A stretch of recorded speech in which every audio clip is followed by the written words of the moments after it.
Plaisir que pour les performances. On va regarder les images de dimanche, c'était donc à Aisne.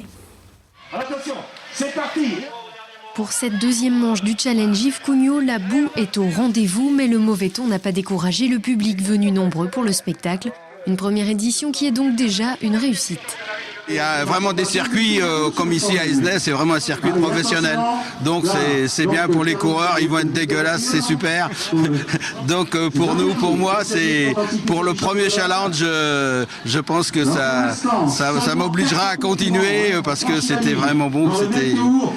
Puis j'adore le vélo, alors c'était sensationnel. Et sur ces 2 jours, le coureur le plus sensationnel aura été Arnold de Janesson, le chalandais professionnel à la Caisse d'épargne.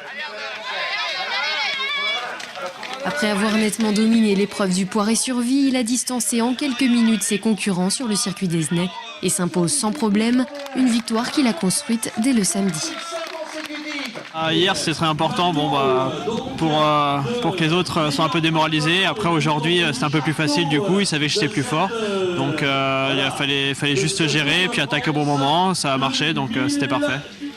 Un nouveau succès qui lui donne un statut de leader pour le championnat régional qui se déroulera à Coulennes dans la Sarthe le week-end prochain.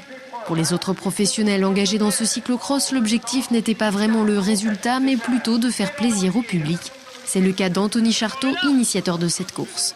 C'est ce que j'aime, être dans la course, l'organisation. Honnêtement, j'ai donné l'idée de la réalisation. Après, c'est les clubs qui ont tout fait. Après, moi, oui, mon principal plaisir, c'est vrai, c'est d'être dans la course, de voir le public.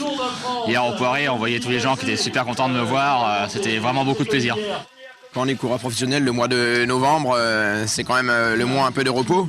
Donc là, on est loin de notre meilleure forme, donc c'est difficile de faire une place dans les premiers du classement, comme on pourrait peut-être le faire pendant le mois de janvier, par exemple. Donc c'était avant tout pour passer un bon moment et pour le public et tout ça, quoi. Pas de grosses performances donc pour les B-Box Bouygues Télécom, mais de la bonne humeur et du spectacle pour le plus grand plaisir du public.